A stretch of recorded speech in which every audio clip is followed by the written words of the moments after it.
Good afternoon, and thank you for joining us here at CIO Leadership Live. I'm Mary Fran Johnson, the Executive Director of CIO Programs for IDG, and I'm very pleased this afternoon to welcome my guest, who is Mike Skinner. He is the Corporate Executive Vice President and Chief Information Officer at Eurpac Service, Inc., which is a company he joined 26 years ago. Mike has served in a variety of leadership roles at Eurpac, including field operations, retail headquarters service, IT, and supply chain management. And he's been the CIO for 21 of those 26 years. The employee owners of Eurpac provide distribution and retail services for an estimated $2.5 billion collection of brands. These are brands that span the consumer packaged goods industry across 600 client manufacturers of everything from performance nutrition and grocery and housewares and electronics, health and beauty products, home entertainment, and last but not least, spirits, beer, and wine. A graduate of the U.S. Air Force Academy, Mike served in fighter and bomber operations, information management, and cyber warfare assignments in Washington, D.C. He retired from military service as a Major General in 2013 and was awarded the Air Force Distinguished Service Medal for his 37 years in uniform. Along with serving on the boards of directors for Eurpac and Muscle Foods, Mike also serves on the advisory boards for our own CIO Executive Council and the American Fallen Soldiers Project. In 2017, he was inducted into our CIO Hall of Fame. Mike Skinner, welcome. It's great to have you here today. Thank you. It's a pleasure to be here. Thank you, Mary Fran. Excellent. Let's start out by talking a little bit more about Eurpac. Tell us how it operates across those 6 different divisions and do a little name dropping on some of the brands that you manage. Sure, absolutely. So Eurpac, founded in 1951, and ever since then, Mary Fran, the basic premise of the organization is factories are really good at manufacturing products, and consumers want those products, but there's a lot of value steps in between that somebody has to care for. And our clients are those factories, the brand owners, that require services, everything from marketing to distribution to experiential marketing, warehousing. So we offer all those steps in the value chain. And we have 6 different divisions because the way that product goes to market for, let's say, appliances is greatly different than the way it would for performance nutrition or for alcohol beverage. So that's why we have the several different divisions, all to carry out that same premise for the factories that are our clients. Some of the factories that you'd recognize are L'Oreal from cosmetics, Whirlpool from appliances, Budweiser, Jim Beam, Disney, Microsoft, companies like that. Great. Well, and I know the newest business to join those other divisions is the nutrition business and the performance nutrition, which you got into about 8 years ago. That's right. That's been quite a success. It's been a great success, and the great part of that story is for 40 years, a pillar of our organization has been pre-recorded entertainment. It was vinyl records, then 8-tracks, CDs, DVDs, right on down the line. And we could see that, the world was changing and that by 2020, that would not be a large part of our organization anymore. Right. So in 2011, we looked at those core competencies of warehousing, distribution, that size product, that value of product. And we asked ourselves, what can we do with these core competencies in the emerging market? And we made a commitment to get into the performance nutrition business. So we did. We made that commitment in 2011, and here we are in 2019. Our organization is called Muscle Foods USA. It's you can count it as one of the top 2 or 3 distributors of performance nutrition. So we're an aggregator where we bring in product from many manufacturers and aggregate it into shipments that we send to retail. Yes. Well, and I know we're going to get much more deeply into how you manage the IT for all of these various businesses. But before we do that, I wanted to talk a little bit about your own CIO background and the sort of what prepared you for the role that you have done so ably over the last 21 years. It's an interesting path. I wasn't an IT guy. My academics were economics and management, but from a military academy, you're all basically engineering students if you go to one of the military academies. Right. And while I was serving in our Air Force, I flew as the operational test pilot. So we would take computer software that had been engineered for the F-111 fighter bomber. And we were the first crews to go out and fly that to see if the airplane responded the way it was supposed to. Yeah. So that was my first exposure to being closely involved in delivering IT capabilities to a user group. And from there, when I joined this organization, transitioned to the Air Force Reserve, joined this organization, URPAC. At first, I served in marketing and sales. But in 1997, when we decided, we really should have a CIO, and we had the thought that we'd like our CIO to come from our ranks, someone who understands our business. Yes. We looked at the experiences I had, and that's where it started. Well, and URPAC and the military have always had a close relationship, right? A lot of your products are actually sold in Absolutely, or near military bases. That's where we were founded. Our founder, John Becker, after World War II, was in Paris, France, and decided he liked Paris, France. He wanted to stay there. So he started a business of bringing U.S.-made products over to be sold in all the BXs on the military bases that were settling into out-of-combat operations into the bases in Germany. So that's where we started. And today, it's about half of our business is still to the military resale business. Okay, excellent. Now, I know one of the things, we've talked about this many times over the years, and one of the things you're very passionate about are the leadership qualities you need at the C level. Maybe not just CIO, but CFO and COO, all the Cs, essentially. And for you, the CIO role has never seemed like it's just about technology management. Absolutely. That's an area I'm very passionate, and I'm grateful that your organization allows us to carry that message forward, Mary Fran, that, if you're at the C level, some individuals who get that opportunity feel that they're working to become a member of the executive ranks. But by all means, if you are the CIO, you are a C level, you're a corporate officer, you have responsibilities that go far beyond just the technology in the organization. I would say in my 21 years, I'd imagine I spend a third of my time looking internally and delivering technology. So the core of the job is about a third. About a third of the time with my head out of technology, understanding the business of our business. And a good third of the time with my thoughts and time is spent outside of our organization, either in our industry or our adjacent industries, understanding them and where they create value. Because I'm a big believer that if you're at the C level, that's what you need to do to help stimulate the growth of your company and the industry in which you serve.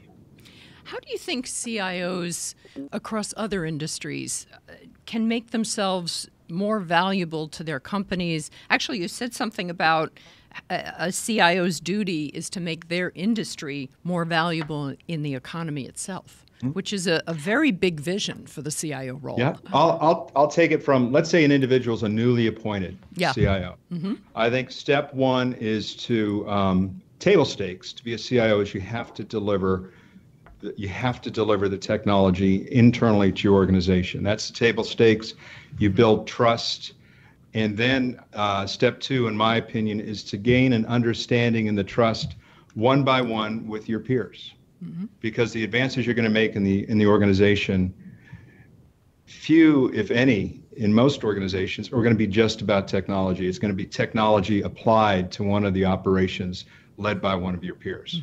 So get the table stakes right, deliver the technology, protect the company, protect the technology, and then understand the business and help those business leaders flourish and grow their contributions, their organization's contributions to the corporation. And then I would consider that CIO mature as far as serving in the corporation. And with those two things accomplished, then a CIO has the opportunity to go out and work up and down the value chain. Most of us can envision ourselves sitting in a value chain where there's people north of us, people downstream of us, and understand those adjacencies and what's valuable to them and working with them.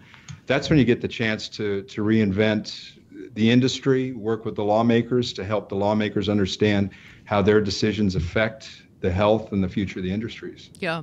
Well, and do you still spend a chunk of your time in Washington with lobbying organizations and we go there two times a year, not really as lobbyists, but we go there in forums where we meet with the relevant staffers or the relevant members, the elected officials, policymakers in the executive branch, to help them.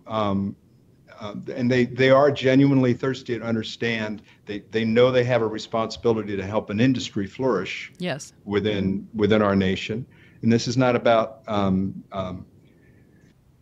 affecting competition. Part of that healthy nourishment of an industry is you want it to be competitive, but they also depend on members of that industry to help them understand what do we do to help you move forward and keep that industry competitive in our nation. So the opportunity's there, and it's been a pleasure. It's been a pleasure for me in my 21 years. I'd say 12 or 13 years. I've been in a position where I've been able to do that as well as serve within the company. Yeah. Do you think that CIOs need to stay a certain amount of time in a role before they can get to that stature? Because I often find this with CIOs that have served more than 10 or 15 years with one company. They're almost always very embedded in the senior leadership team. It seems like it has more to do with building that trust among the executives. I think it's about building trust among the executives, like any other job, learning the company, learning the industry. How long it takes, it really depends, I think, on the complexity of the job and the individual. You know, if you're the CIO of a vast organization, you might approach it different than if you're at a mid-cap corporation. Right. Okay. Let's float up to the 30,000-foot view with your history as a pilot. This won't be a problem. And talk about disruption in your industry and the changing customer expectations. And then we'll kind of segue into how technology has been responding to that. And your industry is essentially at the 30,000-foot view, it's retail distribution. Yes? Yes, it is. Okay. And so when you say customer, I'll start with consumer. Okay, you're right. Because the consumer really the shopper and the consumer drive the boat. I tend to use those interchangeably, and I really shouldn't, because a B2B company will consider a customer to be another company rather than an end consumer. That's good. So for us, the shoppers and the consumers, the disruptions there, we all live it. Different forms, different ways to get product more quickly, have vast stock assortments at your disposal online. And what that has done to disrupt our industry is it's created the opportunity that organizations that understand it and turn what we call brick and mortar shopping, where the shopper still goes to a store, that has to be an experience. If an individual is going to a store just to get the product and there's nothing fun about it, there's not an experience, that's the business that's leaving brick and mortar. But if there's a reason to go to brick and mortar that you just can't get by simply ordering the product, those are areas where we're working to insert disruption to, in some ways make the disruption, and in some ways ride the wave that it is changing, and that's where we can create value. Give me an example of how you do that. A great example would be experiential marketing, where if an individual is shopping for, let's say they go into a store that offers a portfolio of products that includes alcoholic beverages. Experiential marketing is when we offer demonstrations of the products, tastings, but it goes beyond just here, taste the product. It involves getting a sense for the legacy of the brand, building a rapport with that demonstrator, that experiential marketing individual, and they get a dialogue going. They have a rapport going, so that in subsequent they'll know when future experiential marketing events will take place, and that's a driver to bring them back into the store. Okay, good. Thank you.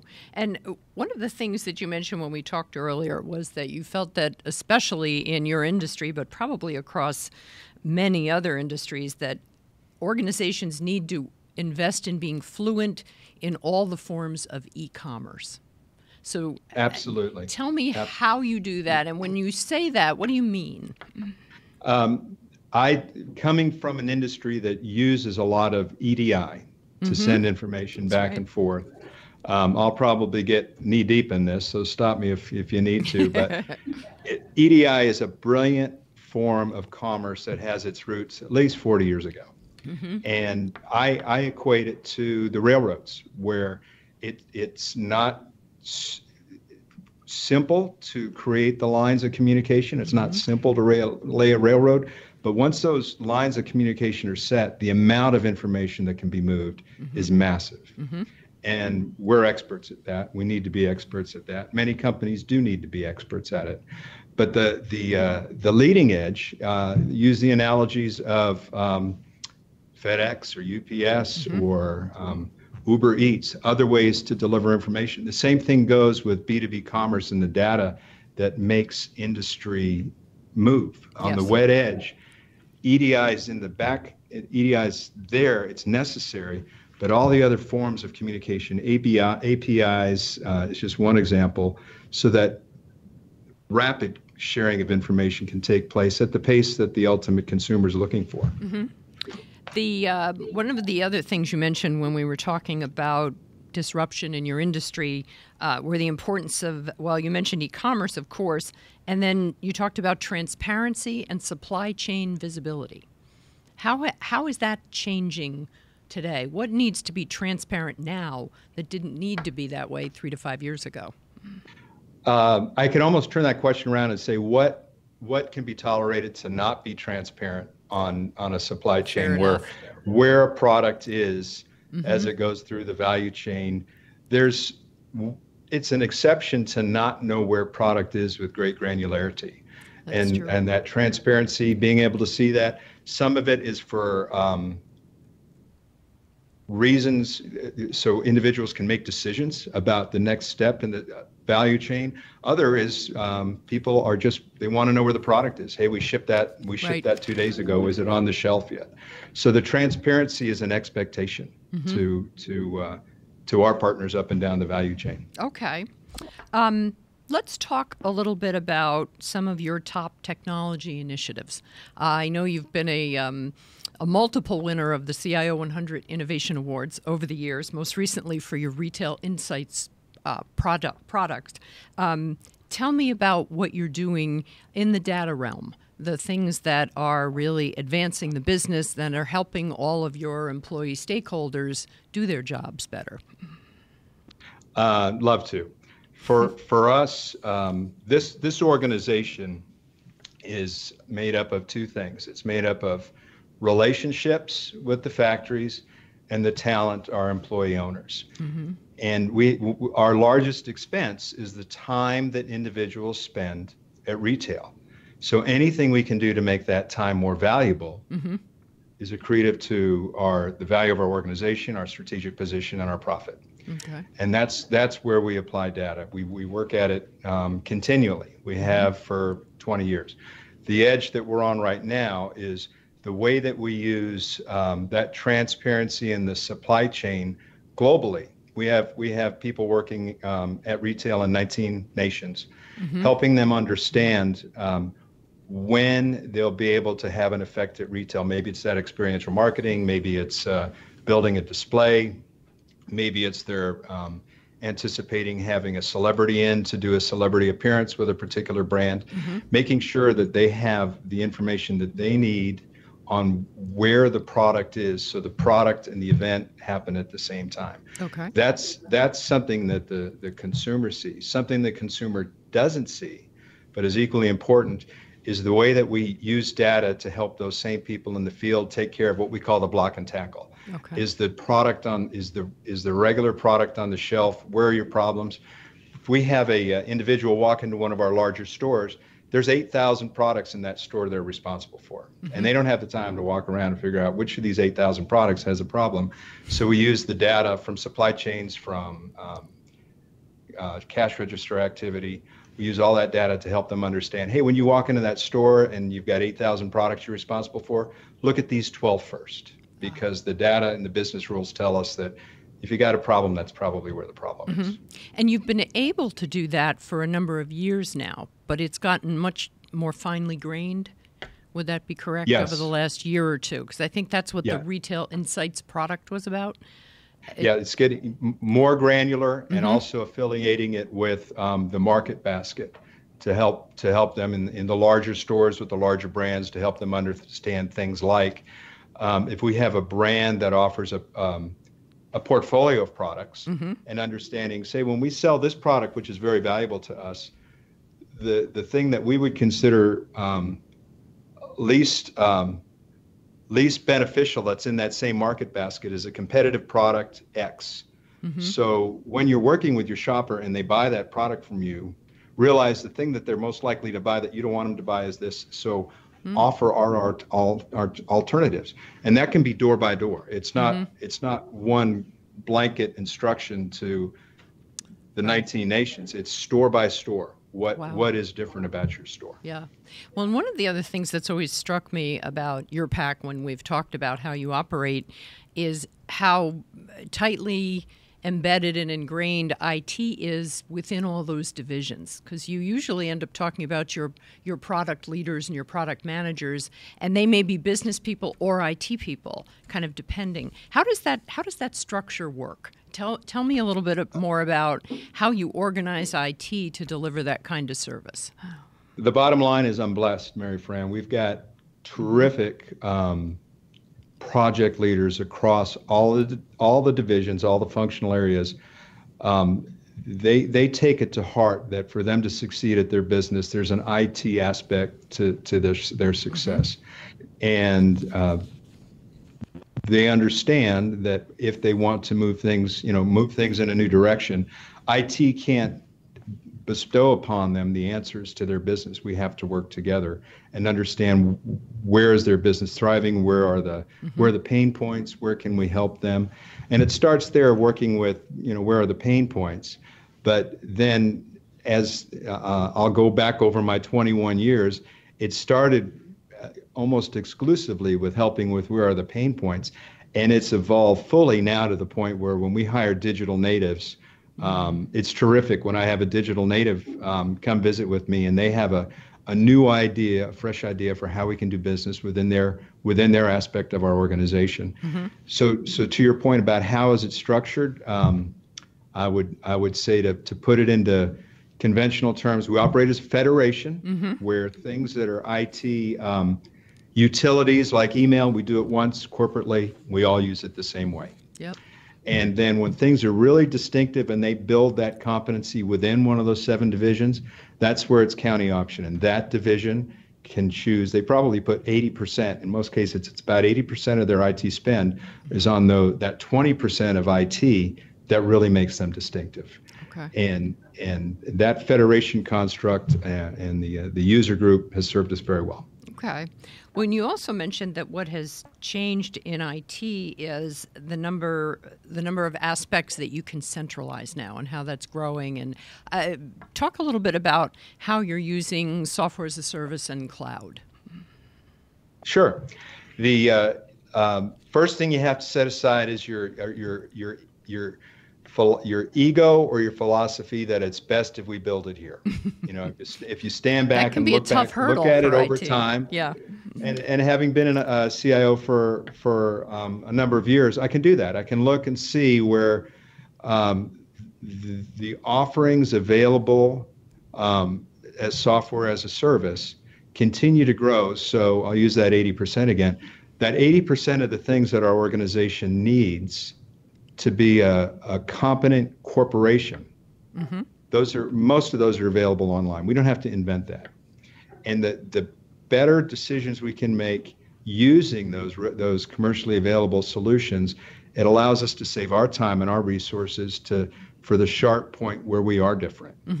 And the things that are available now that we have really reached the point where there's a middle ground now. There's utilities that we certainly buy software as a service. There are core competencies that don't require us to build the technology. It's how we combine commercially available technology. And then there is still a sharp edge where for certain things to be who we are, we build it at home. Yeah. I had one CIO tell me recently that he was just so tired of kind of fed up with questions about innovation. He said he's more focused in his organization on ingenuity and using IT and, the various capabilities and services they have to put together essentially common components that everybody has in a special way to serve that particular company.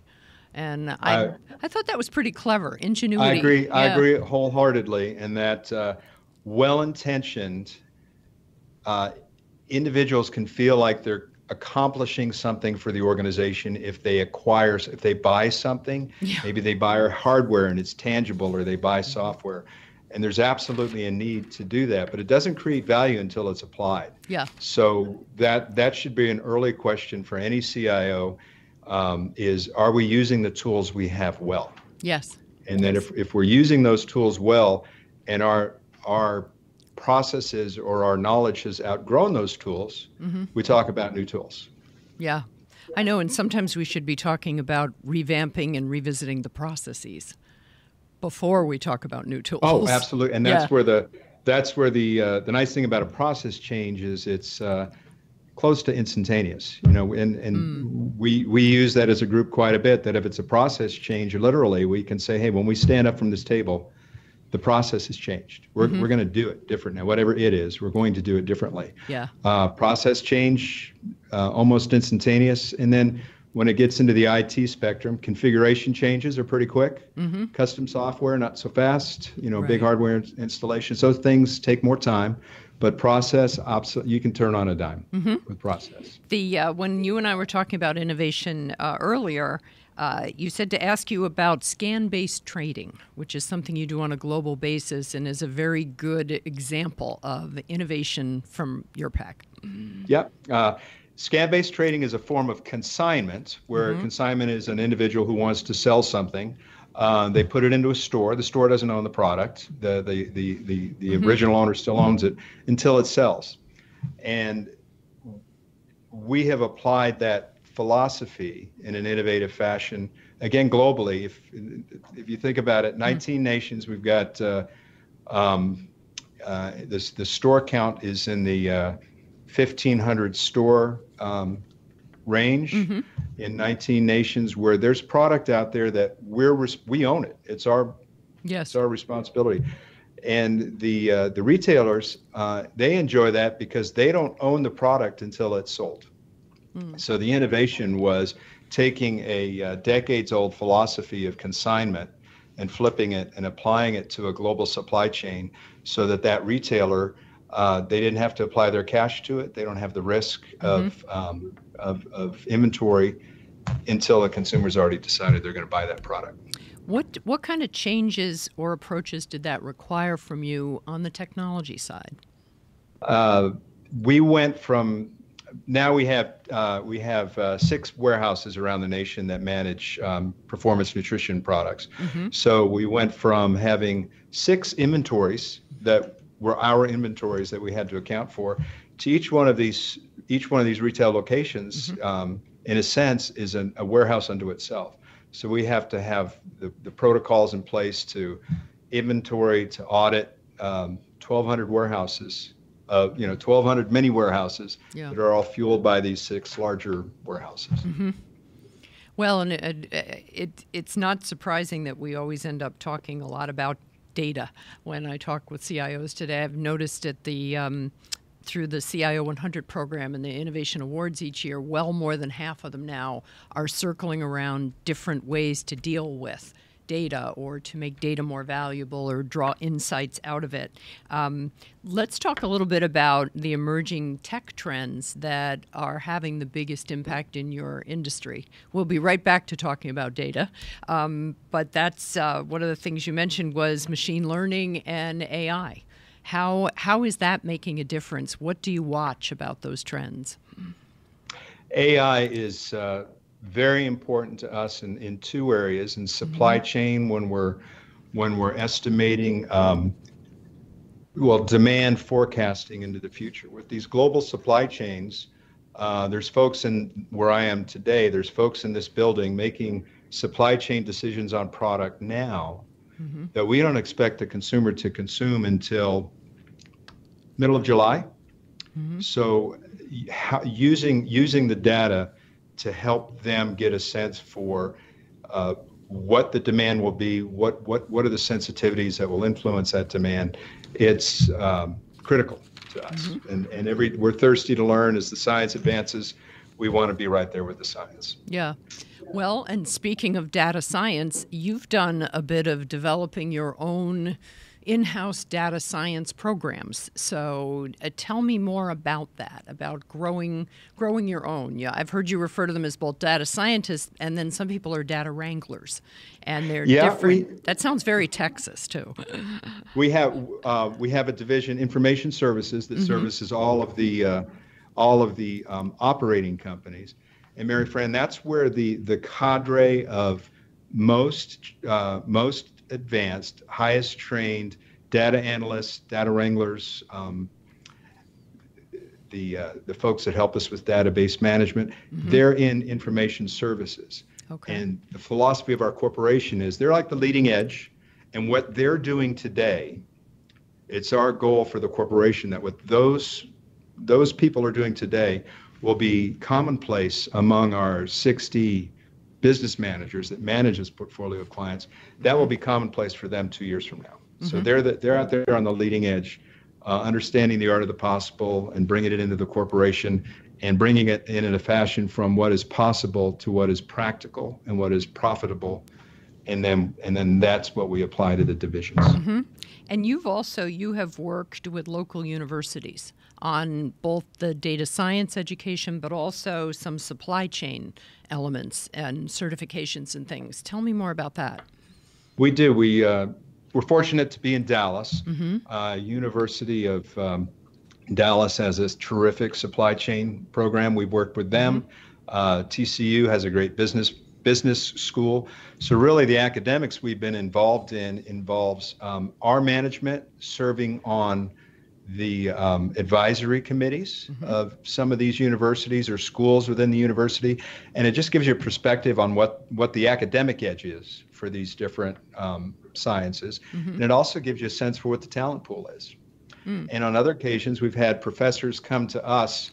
I think one of my favorites was statistics, where we asked a college professor to come in and spend time with that cadre that I referred to, and just take it from the top. We all talk about averages and means and standard deviations and all these things, but when was the last time you really had to understand what does that mean? How does that apply to your business? And it's been a terrific experience.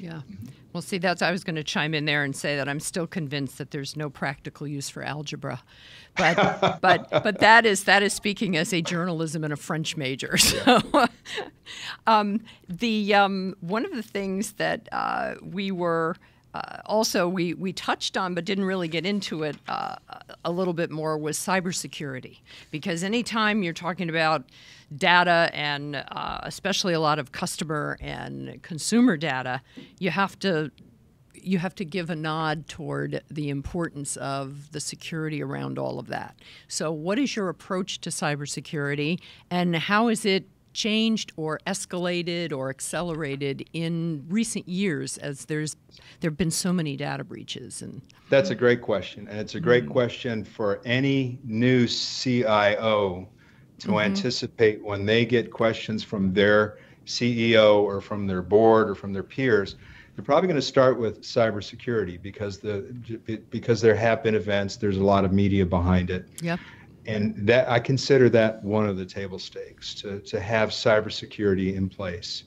A few of the tenets that have worked well for me, Mary Fran, along the years is number one, stratification. If you take the resources that you have available for cybersecurity and try to apply it to your entire enclave the same way, it probably won't serve you as well as if you say, like in my case, I estimate 99.5% of our data is data that if it's damaged or if somebody gets a hold of it, it's not materially damaging to the company. The other 0.5%, I need to protect that because of responsibilities beyond CIO as a corporate officer. This is the stuff we have to protect. So I'm a big proponent of stratifying how you protect the data, how you authorize access to the data. That's huge. And the other point that a new CIO might miss is not giving enough attention to how you're going to recognize and recover from an incident. Yeah. Because you're going to have an incident. And you can get in a conversation with somebody who's well-intentioned and they want to understand that you're 100% safe. You're not 100% safe. There's going to be an incident, and that's really, to me, the most important part is what are you going to do when something bad happens? Yeah. And how are you going to recognize it early, arrest it, and then recover from it? What sort of things have you done to increase that comfort level with your C-levels? Because you'll have those one or two board members that, would probably like a guarantee that they're never going to die. They're going to ask you for the impossible. So a lot of different CIOs I've talked to have different approaches and strategies on how they get those comfort levels up. In some ways, it's an unfair question because you've been there 26 years and they know you and they understand you. But think about it from a new CIO point of view, too, and the kind of advice that you would give. From a new CIO, I'd say be the one to bring up the topic, bring it up every board meeting, spend time on it, and the things that we do to help not just bring comfort to myself and my peers, but genuinely, I think it's valuable. It's accretive to our security. Is have an outside red hat, whatever organization you want to. We happen to use an organization called Sensei in Northern Virginia, and when we have a security plan in place, they're the ones that they're the ones that critique it and give us a sense, is that plan appropriate for what we're trying to accomplish.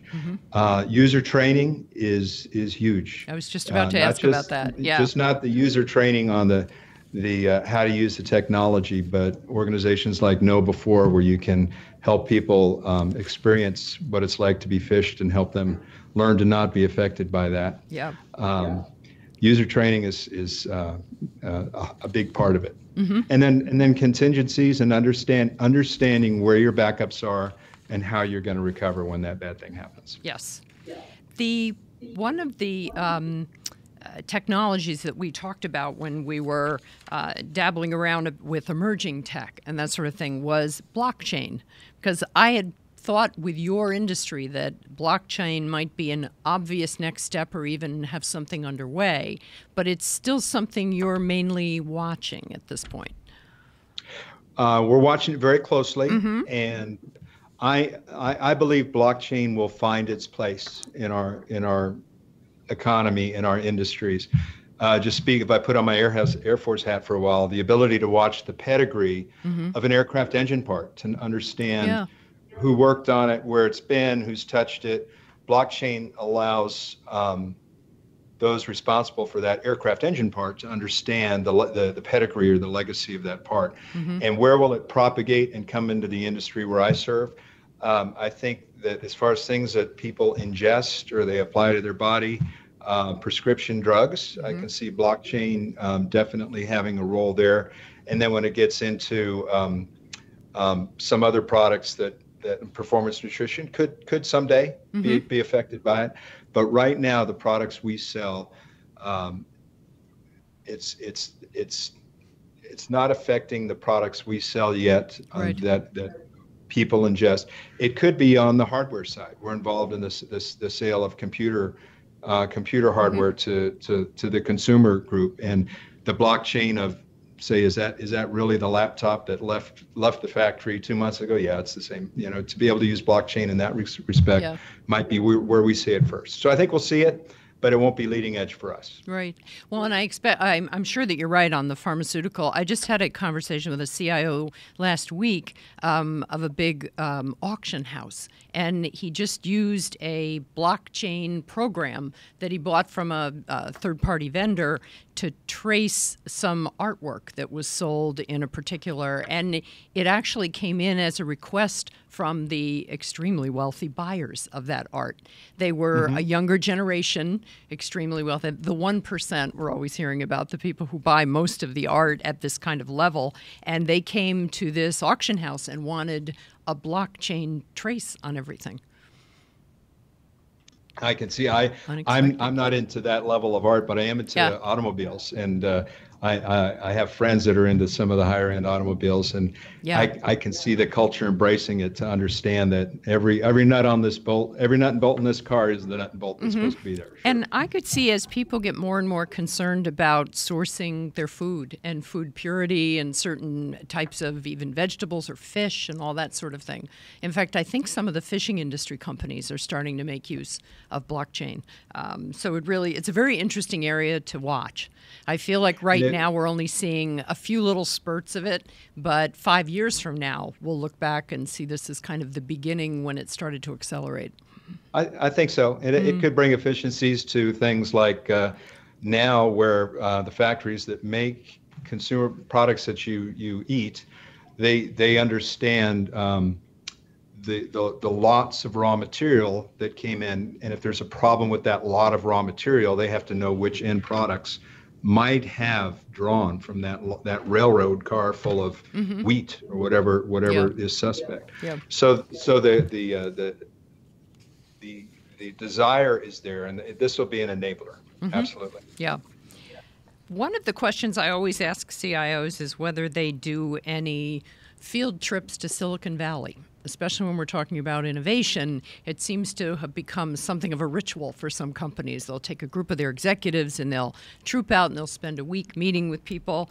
You don't visit Silicon Valley. It's not on your agenda of stuff to do. Why is that? We take field trips, and I'll tell you about those in a second. But where we are in the industry of consumer packaged goods, the preponderance of the value we create. We're not building rocket ships, and we're not creating new forms of heart-lung machines or something like that. It's contemporary, but it tends to be technologies that are combined.